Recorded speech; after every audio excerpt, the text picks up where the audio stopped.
शुक्लाम्बरधरं विष्णुं शशिवर्णं चतुर्भुजं प्रसन्नवदनं ध्यायेत् सर्वविघ्नोपशान्तये। व्यासं वसिष्ठनप्तारं शक्तेः पौत्रमकल्मषं पराशरात्मजं वन्दे शुकतातं तपोनिधिं। व्यासाय विष्णुरूपाय व्यासरूपाय विष्णवे नमो वै ब्रह्मनिधये वासिष्ठाय नमो नमः। अविकाराय शुद्धाय नित्याय परमात्मने सदैकरूपरूपाय विष्णवे सर्वजिष्णवे यस्य स्मरणमात्रेण जन्म संसारबन्धनात् विमुच्यते। नमस्तस्मै विष्णवे प्रभविष्णवे। ॐ नमो विष्णवे प्रभविष्णवे। श्रीवैशम्पायन उवाच श्रुत्वा धर्मानशेषेण पावनानि च सर्वशः युधिष्ठिरः शान्तनवं पुनरेवाभ्यभाषत। युधिष्ठिर उवाच किमेकं दैवतं लोके किं वाप्येकं परायणं स्तुवन्तः कङ्कमर्चन्तः प्राप्नुयुर्मानवा शुभम्। को धर्मः सर्वधर्माणां भवतः परमो मतः किं जपन्मुच्यते जन्तुर्जन्म संसारबन्धनात्। श्रीभीष्म उवाच जगत्प्रभुं देवदेवमनन्तं पुरुषोत्तमं स्तुवन्नाम सहस्रेण पुरुषः सततोत्थितः तमेव चार्चयन् नित्यं भक्त्या पुरुषमव्ययम् ध्यायन् स्तुवन् नमस्यं च यजमानस्तमेव च अनादिनिधनं विष्णुं सर्वलोकमहेश्वरम् लोकाध्यक्षं स्तुवन् नित्यं सर्वदुःखातिगो भवेत्। ब्रह्मण्यं सर्वधर्मज्ञं लोकानां कीर्तिवर्धनम् लोकनाथं महद्भूतं सर्वभूतभवोद्भवम् एष मे सर्वधर्माणां धर्मोऽधिकतमो मतः यद्भक्त्या पुण्डरीकाक्षं स्तवैरच्चेन्नरः सदा परमं यो महत्तेजः परमं यो महत्तपः परमं यो महद्ब्रह्म परमं यः परायणम् पवित्राणां पवित्रं यो मङ्गलानां च मङ्गलम् दैवतं देवतानां च भूतानां यो व्ययः यतः सर्वाणि भूतानि भवन्त्यादियुगागमे यस्मिंश्च प्रलयं यान्ति पुनरेव युगक्षये तस्य लोकप्रधानस्य जगन्नाथस्य भूपते विष्णोर्नाम सहस्रं मे शृणु पापभयापहम् यानि नामानि गौणानि विख्यातानि महात्मनः ऋषिभिः परिगीतानि तानि वक्ष्यामि भूतये। ऋषिर्नाम्नां सहस्रस्य वेदव्यासो महामुनिः छन्दोऽनुष्टुप् तथा देवो भगवान् देवकीसुतः अमृतांशुद्भवो बीजं शक्तिर्देवकीनन्दनः त्रिसामाहृदयं तस्य शान्त्यर्थे विनियुज्यते विष्णुं जिष्णुं महाविष्णुं प्रभविष्णुं महेश्वरम् अनेकरूपदैत्यान्तं नमामि पुरुषोत्तमम्।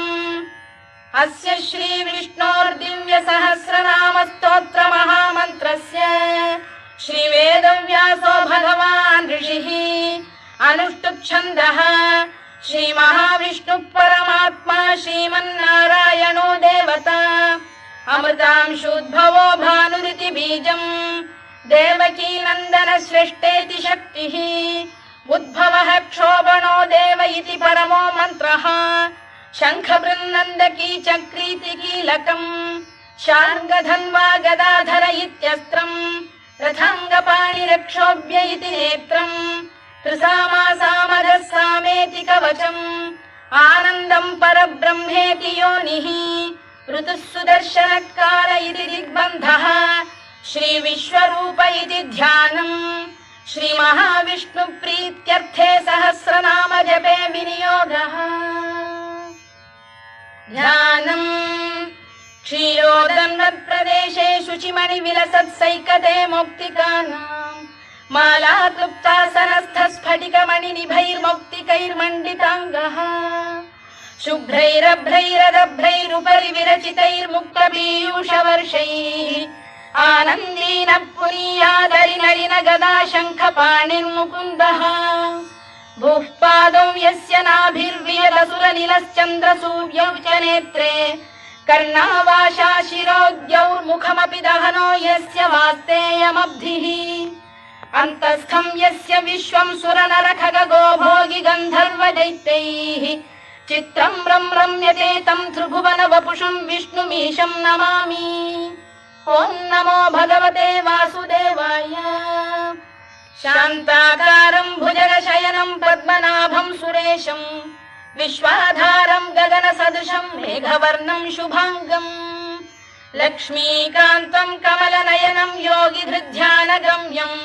वन्दे विष्णुं भवभयहरं सर्वलोकैकनाथम्। मेघश्यामं पीतकौशेयवासं श्रीवत्साङ्कं कौस्तुभोद्भासिताङ्गम् पुण्योपेतं पुण्डरीकायताक्षं विष्णुं वन्दे सर्वलोकैकनाथम्। नमः समस्तभूतानामादिभूताय भूभृते अनेकरूपरूपाय विष्णवे प्रभविष्णवे सशङ्खचक्रं सकिरीटकुण्डलं सपीतवस्त्रं सरसीरुहेक्षणं सहारवक्षस्थलशोभिकौस्तुभं नमामि विष्णुं शिरसा चतुर्भुजम्। छायायां पारिजातस्य हेमसिंहासनोपरि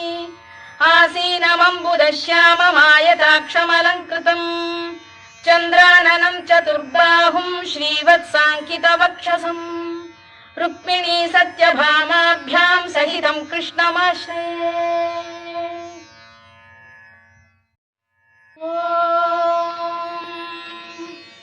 विश्वं विष्णुर्वषत्कारो भूतभव्य भवत्प्रभुः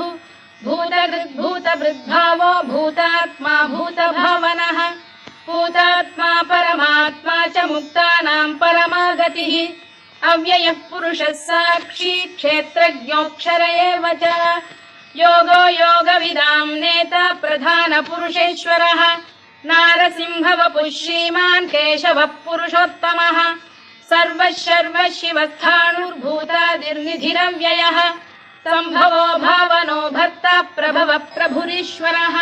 स्वयंभूः शम्भुरादित्यः पुष्कराक्षो महास्वनः अनादिनिधनो धाता विधाता धातुरुत्तमः अप्रमेयो ऋषिकेशः पद्मनाभोऽमरप्रभुः विश्वकर्मा मनुस्पष्टा स्थविष्ठस्थविरो ध्रुवः अग्राह्यः शाश्वतः कृष्णो लोहिताक्षप्रदर्दनः प्रभूतस्त्रिककुब्धाम पवित्रं मङ्गलं परम् ईशानप्राणदः प्राणो ज्येष्ठः श्रेष्ठः प्रजापतिः हिरण्यगर्भो भूगर्भो माधवो मधुसूदनः ईश्वरो विक्रमी धन्वी मेधावी विक्रमक्रमः अनुत्तमो दुराधर्षः कृतज्ञः कृतिरात्मवान् सुरेशः शरणं शर्म विश्वरेताः प्रजाभवः अगः संवत्सरो व्यालप्रत्ययः सर्वदर्शनः अजः सर्वेश्वरः सिद्धः सिद्धिः सर्वादिरच्युतः वृषाकपिरमेयात्मा सर्वयोगविनिसृतः वसुर्वसुमनः सत्यः समात्मा संमितः समः अमोघः पुण्डरीकाक्षो वृषकर्मा वृषाकृतिः रुद्रो बहुशिरा बभ्रुर्विश्वयोनिश्रुतिश्रवाः अमृतः शाश्वतस्थाणुर्वरारोहो महातपाः सर्वगः सर्वविद्भानुर्विश्वक्सेनो जनार्दनः वेदो वेदविदव्यङ्गो वेदाङ्गो वेदवित्कविः लोकाध्यक्षः सुराध्यक्षो धर्माध्यक्षः कृताकृतः चतुरात्मा चतुर्व्यूहश्चतुर्दंष्टश्चतुर्भुजः भ्राजिष्णुर्भोजनं भोक्ता सहिष्णुर्जगदादिजः अनघो विजयो जेता विश्वयोनिः पुनर्वसुः उपेन्द्रो वामनः प्रांशुरमोघः शुचिरूर्जितः अतीन्द्रः सङ्ग्रहः सर्गो धृतात्मा नियमो यमः वेद्यो वैद्यः सदा योगी वीरः माधवो मधुः अतीन्द्रियो महामायो महोत्साहो महाबलः महाबुद्धिर्महावीर्यो महाशक्तिर्महाद्युतिः अनिर्देश्य वपुः श्रीमान् अमे आत्मा महाधृधृत् महेश्वासो महीभर्ता श्रीनिवासः सताङ्गतिः अनिरुद्धः सुरानन्दो गोविन्दो गोविदाम्पतिः मरीचिर्दमनो हंसः सुपर्णो भुजगोत्तमः हिरण्यनाभः सुतपाः पद्मनाभः प्रजापतिः अमृत्युः सर्वदृक्सिंहः सन्धाता सन्धिमान् स्थिरः अजो दुर्मर्षणः शास्ता विश्रुतात्मा सुरारिः गुरुर्गुरुतमो धाम सत्यः सत्यपराक्रमः निमिषो निमिषस्रग्वी वाचस्पतिरुदारधीः अग्रणीर्ग्रामणी श्रीमान् न्यायो नेता समीरणः सहस्रमूर्धा विश्वात्मा सहस्राक्षः सहस्रपात् आवर्तनो निवृत्तात्मा संवृतः सम्प्रमर्दनः अधः संवर्तको वह्निरनिरो धरणीधरः सुप्रसाद प्रसन्नात्मा विश्वधृक् विश्वभुग्विभुः सत्कर्ता सत्कृतः साधुर्जह्नुर्नारायणो नरः असंख्येयो प्रमेयात्मा विशिष्टः शिष्टकृच्छुचिः सिद्धार्थः सिद्धसङ्कल्पः सिद्धिदः सिद्धिसाधनः वृषाही वृषभो विष्णुर्वृषपर्वा वृषोदरः वर्धनो वर्धमानश्च विविक्तः श्रुतिसागरः सुभुजो दुर्धरो वाग्मी महेन्द्रो वसुदो वसुः नैकरूपो बृहद्रूपः शिपिविष्टप्रकाशनः ओजस्तेजोद्युतिधरः प्रकाशात्मा प्रतापनः ऋद्धस्पष्टाक्षरो मन्त्रश्चन्द्रांशुर्भास्करद्युतिः अमृतांशुद्धवो भानुः शशबिन्दुः सुरेश्वरः औषधम् जगतः सेतुः सत्यधर्मपराक्रमः भूतभव्यभवन्नाथः पवनः पावनो नरः कामः कामकृत्कान्तः कामः कामप्रदप्रभुः युगादिकृद्युगावर्तो नैकमायो महाशनः अदृश्यो व्यक्तरूपश्च सहस्रजिदनन्तजित् इष्टो विशिष्टः शिष्टेष्टः शिखण्डी नघुषो वृषः क्रोधः क्रोधकृत्कर्ता विश्वबाहुर्महीधरः अच्युतः प्रतिथः प्राणदो वासवानुजः अपां निधिरधिष्ठानमप्रमत्तः प्रतिष्ठितः स्कन्दधरो धुर्यो वरदो वायुवाहनः वासुदेवो बृहद्भानुरादिदेवः पुरन्दरः अशोकस्तारणस्तारः शूरः शौरिर्जनेश्वरः अनुकूलः शतावर्तः पद्मी पद्मनिभेक्षणः पद्मनाभोरविन्दाक्षः पद्मगर्भः शरीरभृत् महर्धिर्वृद्धो वृद्धात्मा महाक्षो गरुडध्वजः अतुलः शरभो भीमः समयज्ञो हविर्हरिः सर्वलक्षणलक्षण्यो लक्ष्मीवान् समितिञ्जयः विक्षरो रोहितो मार्गो हेतुर्दामोदरः सः महीधरो महाभागो वेगवानमिताशनः उद्भवः क्षोभणो देवः श्रीगर्भः परमेश्वरः करणम् कारणम् कर्ता विकर्ता गहनो गुहः व्यवसायो व्यवस्थानः संस्थानस्थानदो ध्रुवः परद्धिः परमस्पष्टः तुष्टः पुष्टः शुभेक्षणः रामो विरामो विरतो मार्गो नेयोनयोनयः वीरः शक्तिमताम् श्रेष्ठो धर्मो धर्मविदुत्तमः वैकुण्ठः पुरुषः प्राणदः प्रणवपृतुः हिरण्यगर्भः शत्रुघ्नो व्याप्तो वायुरधोक्षजः ऋतुः सुदर्शनकारः परमेष्ठी परिग्रहः उग्रः संवत्सरो दक्षो विश्रामो विश्वदक्षिणः विस्तारस्थावरस्थाणुः प्रमाणम् बीजमव्ययम् अर्थोऽनर्थो महाकोशो महाभोगो महाधनः अनिर्विण्णस्थविष्ठो भूर्धर्मयूपो महामखः नक्षत्रनेमिर्नक्षत्री क्षमः क्षामः समीहनः यज्ञयुज्यो महेज्यश्च क्रतुः सत्रम् सदाम् गतिः सर्वदर्शी विमुक्तात्मा सर्वज्ञो ज्ञानमुत्तमम् सुव्रतः सुमुखः सूक्ष्मः सुघोषः सुखदः सुहृद् मनोहरो जितक्रोधो वीरबाहुर्विदारणः स्वापनः स्ववशो व्यापी नैकात्मा नैककर्मकृत् वत्सलो वत्सी रत्नगर्भोधनेश्वरः धर्मकृद्धर्मी सदसक्षरमक्षरम् अविज्ञाता सहस्रांशुर्विधाता कृतलक्षणः गभस्तिनेमिः सप्तस्तः सिंहो भूतमहेश्वरः आदिदेवो महादेवो देवेशो देवभृद्गुरुः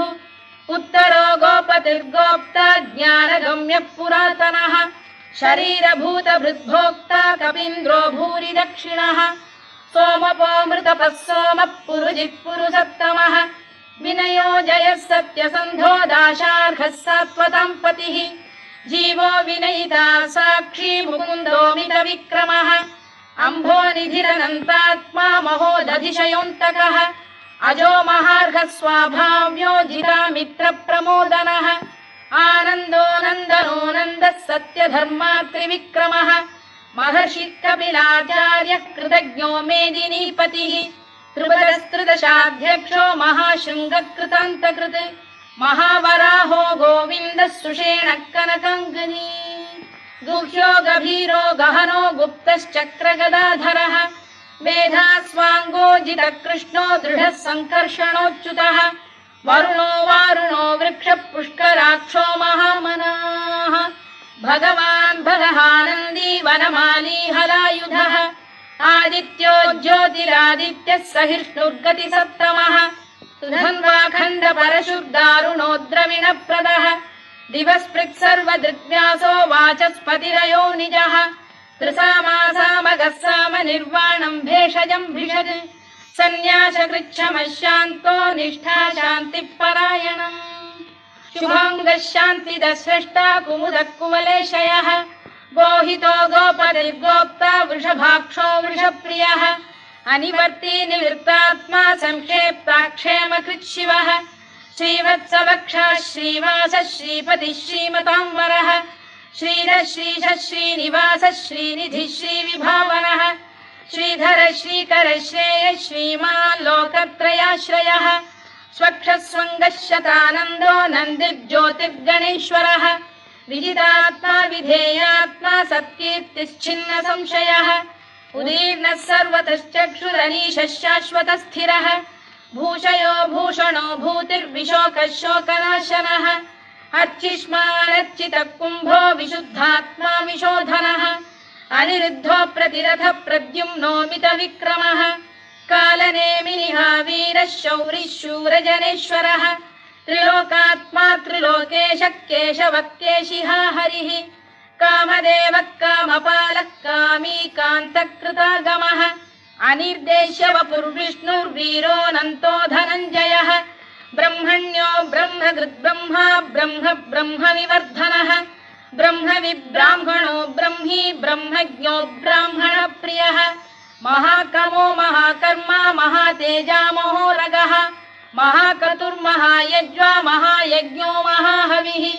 स्तव्यस्तव प्रियस्तोत्रम् स्तुतिस्तोतारणप्रियः पूर्णः पूरयिता पुण्यः पुण्यकीर्तिरनामयः मनोजवस्तीर्थकरो वसुरेता वसुप्रदः वसुप्रदो वासुदेवो वसुर्वसुमनाहविः सद्गतिः सत्कृतिः सत्ता सद्भूतिः सत्परायणः शूरसेनो यदुश्रेष्ठः सन्निवासः सुयामुनः भूतावासो वासुदेवः सर्वासु निलयो नलः दर्पः दर्पदो दृप्तो दुर्धरोऽथा पराजितः विश्वमूर्तिर्महामूर्तिर्दीप्तमूर्तिरमूर्तिमान् अनेकमूर्तिरव्यक्तः शतमूर्तिः शताननः एकोनैकः स वक्र किम् यत्तत्पदमनुत्तमम् लोकबन्धुर्लोकनाथो माधवो भक्तवत्सलः सुवर्णवर्णो हेमाङ्गो वराङ्गश्चन्दनाङ्गदी वीरः विषमः शून्यो घृताशीरचरश्चरः अमानी मानदो मान्यो लोकस्वामी त्रिलोकधृत् सुमेधा मेधजो धन्यः सत्यमेधाधराधरः तेजो वृषोद्युतिधरः सर्वशस्त्रभृताम्बरः प्रग्रहो निग्रहो व्यग्रो नैकशृङ्गो गदाग्रजः चतुर्मूर्तिश्चतुर्बाहुश्चतुर्व्यूहश्चतुर्गतिः चतुरात्मा चतुर्भावश्चतुर्वेदविदेकपात् समावर्तो निवृत्तात्मा दुर्जयो दुरतिक्रमः दुर्लभो दुर्गमो दुर्गो दुरावासो दुरारिः शुभाङ्गो लोकसारङ्गः सुतन्तुस्तन्तु वर्धनः इन्द्रकर्मा महाकर्मा कृतकर्मा कृतागमः उद्भवः सुन्दरः सुन्दो रत्ननाभः सुलोचनः अर्को वाजसनः शृङ्गी जयन्तः सर्वविजयी सुवर्णबिन्दुरक्षोभ्यः सर्ववागीश्वरेश्वरः महाह्रदो महागर्तो महाभूतो महानिधिः कुमुदः कुन्दरः कुन्दः पर्जन्यः पावनो निलः अमृताशोऽमृतवपुः सर्वज्ञः सर्वतोमुखः सुलभः सुव्रतः सिद्धः शत्रुजिच्छत्रुतापनः न्यग्रोधोदुम्बरोश्वत्तश्चाणूरा सप्तान्ध्रैषूदनः सहस्रार्चिः सप्तजिह्वः सप्तैधा सप्तवाहनः अमूर्तिरनघोचिन्त्यो भयकृद्भयनाशनः अणुबृहत्कृशस्थूलो गुणभिर्निर्गुणो महान् अधृतस्वधृतस्वास्य प्राग्वंशो वंशवर्धनः धारभृत्कथितो योगी योगीशः सर्वकामदः आश्रमश्रमणः क्षामः सुपर्णो वायुवाहनः धनुर्धरो धनुर्वेदो दण्डो दमयिता दमः अपराजितः सर्वसहो नियन्ता नियमो यमः सत्त्ववान् सात्विकः सत्यः सत्यधर्मपरायणः अभिप्रायप्रियार्होः प्रियकृत्प्रीतिवर्धनः विहाय सगदिर्ज्योतिः सुरुचिर्कुतभुग्विभुः रविर्विरोचनः सूर्यः सवितारविलोचनः अनन्तो हुतभुग्भोक्ता सुखदो नैकजोऽग्रजः अनिर्विण्णः सदामर्षी लोकाधिष्ठानमद्भुतः सनातनतमः कपिलः कपिरव्ययः स्वस्तिदः स्वस्तिकृत् स्वस्ति स्वस्ति भुक् स्वस्ति दक्षिणः आरौद्रः कुण्डली चक्री विक्रम्यूर्जितशासनः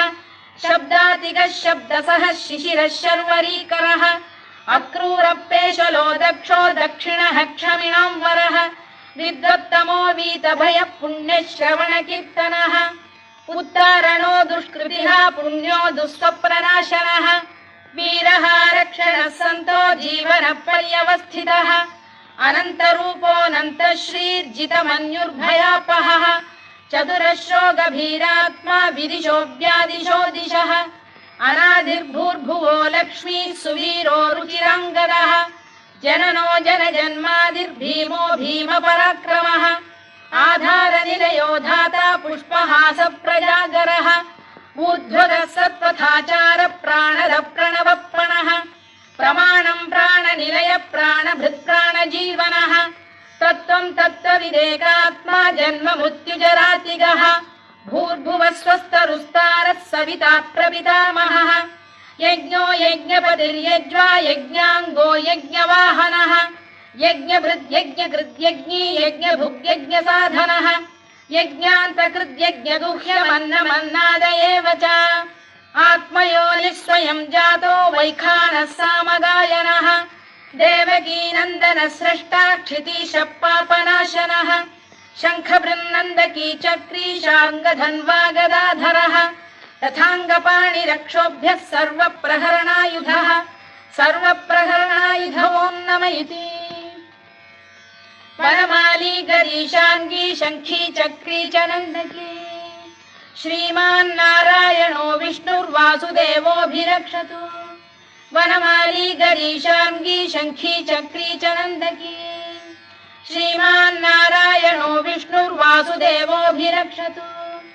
वनमाली गरीशाङ्गी शङ्खी चक्री च नन्दकी श्रीमान्नारायणो विष्णुर्वासुदेवोऽभिरक्षतु इतीदं कीर्तनीयस्य केशवस्य महात्मनः नाम्नां सहस्रं दिव्यानामशेषेण प्रकीर्तितम् य इदं शृणुयान् नित्यं यश्चापि परिकीर्तयेत् नाशुभं प्राप्नुयात् किञ्चित् सोमुत्प्रेह च मानवः वेदान्तगो ब्राह्मणस्य क्षत्रियो विजयी भवेत् वैश्यो धनसमृद्धः स्यात् क्षुद्रः सुखमवाप्नुयात् धर्मार्थी प्राप्नुयात् धर्ममर्थार्थी चार्थमाप्नुयात् कामानवाप्नुयात् कामी प्रजार्थी चाप्नुयात् प्रजाम् भक्तिमान् यः सदोत्थाय शुचिस्तद्गतमानसः सहस्रं वासुदेवस्य नाम्नामेतत्र कीर्तयेत् यशः प्राप्नोति विपुलं याति प्राधान्यमेव च अचलां श्रियमाप्नोति श्रेयः प्राप्नोत्यनुत्तमम् न भयं क्वचिदाप्नोति वीर्यं तेजश्च विन्दति भवत्य रोगोद्युतिमान् बलरूपगुणान्वितः रोगार्तो मुच्यते रोगात् बद्धो मुच्येत बन्धनात् भयान्मुच्येत भीतस्तु मुच्येतापन्न आपदः दुर्गाण्यतितरत्याशु पुरुषः पुरुषोत्तमम् सुवन्नाम सहस्रेण नित्यं भक्तिसमन्वितः वासुदेवाश्रयो मर्त्यो वासुदेवपरायणः सर्वपापविशुद्धात्मा याति ब्रह्म सनातनम् न वासुदेव भक्तानामशुभ कदाचित् जन्म मृत्युजरा व्याधि भयं नैवोपजायते इमं स्तवमधीयानः श्रद्धा भक्ति समन्वितः युज्येतात्मसुखक्षान्तिः श्रीधृतिस्मृतिकीर्तिभिः न क्रोधो न च मात्सर्यं न लोभो न शुभामतिः भवन्ति कृतपुण्यानां भक्तानां पुरुषोत्तमे द्यौसचन्द्रार्कनक्षत्राखं दिशो भूर्महोदधिः वासुदेवस्य वीर्येण विधृतानि महात्मनः ससुरासुरगन्धर्वं स यक्षोरगराक्षसम् जगत्वशे वर्ततेदं कृष्णस्य सचराचरम् इन्द्रियाणि मनो बुद्धिः सत्त्वं तेजो बलं धृतिः वासुदेवात्मकान्याहुः क्षेत्रं क्षेत्रज्ञ एव च सर्वागमानामाचार प्रथमं परिकल्पते आचार प्रभवो धर्मो धर्मस्य प्रभुरच्युतः ऋषयः पितरो देवा महाभूतानि धातवः जङ्गमा जङ्गमं चेदं जगन्नारायणोद्भवम् योगो ज्ञानं तथा साङ्ख्यं विद्या शिल्पादिकर्म च वेदाः शास्त्राणि विज्ञानमेतत् सर्वं जनार्दनात् एको विष्णुर्महद्भूतं पृथग्भूतान्यनेकशः त्रीन् लोकान् व्याप्य भूतात्मा भुङ्क्ते विश्वभुवव्ययः इमं स्तवं भगवतो विष्णोर्व्यासेन कीर्तितम् पठेद्य इच्छेत् पुरुषः श्रेयत् प्राप्तुं सुखानि च विश्वेश्वरमजं देवं जगतः प्रभुमव्ययम् भजन्ति ये पुष्कराक्षं न ते यान्ति पराभवम् न ते यान्ति पराभवम् ओन्नम इति अर्जुनोवाच पद्मपत्र विशालाक्ष पद्मनाभ सुरोत्तमा भक्तानामनुरक्तानां त्राता भव जनार्दन श्रीभगवानुवाच यो मां नाम सहस्रेण स्तोतुमिच्छति पाण्डव सोऽहमेकेन श्लोकेन स्तुत एव न संशयः स्तुत एव न संशयोऽन्नम इति व्यास उवाच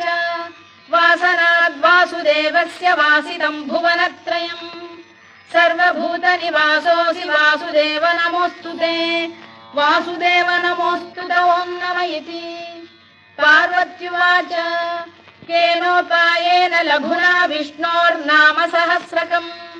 पठ्यते पण्डितैर्नित्यं श्रोतुमिच्छाम्यहं प्रभो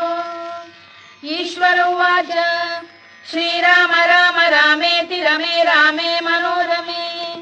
सहस्रनाम तत्तुल्यं राम नाम वरानने श्रीराम राम रामेति रमे रामे मनोरमे सहस्रनाम तत्तुल्यं राम नाम वरानने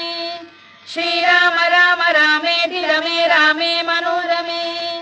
सहस्रनाम तत्तुल्यं राम नाम वरानने राम नाम वरानन ओन्नम इति ब्रह्मोवाच नमोऽस्त्वनन्ताय सहस्रमूर्तये सहस्रपादाक्षि शिरोरुबाहवे सहस्रनाम्ने पुरुषाय शाश्वते सहस्रकोटियुगधारिणे नमः सहस्रकोटियुगधारिणे नमः ओन्नम इति सञ्जय उवाच यत्र योगेश्वर कृष्णो यत्र पार्थो धनुर्धरः तत्र श्रीर्विजयो भूतिर्ध्रुवा नीतिर्मतिर्मम श्रीभगवानुवाच अनन्याश्चिन्तयन्तो मां ये जनाः पर्युपासते तेषां नित्याभियुक्तानां योगक्षेमं वहाम्यहम् परित्राणाय साधूनां विनाशाय च दुष्कृतां धर्म संस्थापनार्थाय सम्भवामि युगे युगे आर्ता विषण्णाः शिथिलाश्च भीता घोरेषु च व्याधिषु वर्तमानाः संकीर्त्य नारायण शब्दमात्रं विमुक्तदुःखाः सुखिनो भवन्तु कायेन वाचा मनसेन्द्रियैर्वा बुद्ध्यात्मना वा प्रकृते स्वभावात् करोमि यद्यत् सकलं परस्मै नारायणायेति समर्पयामि।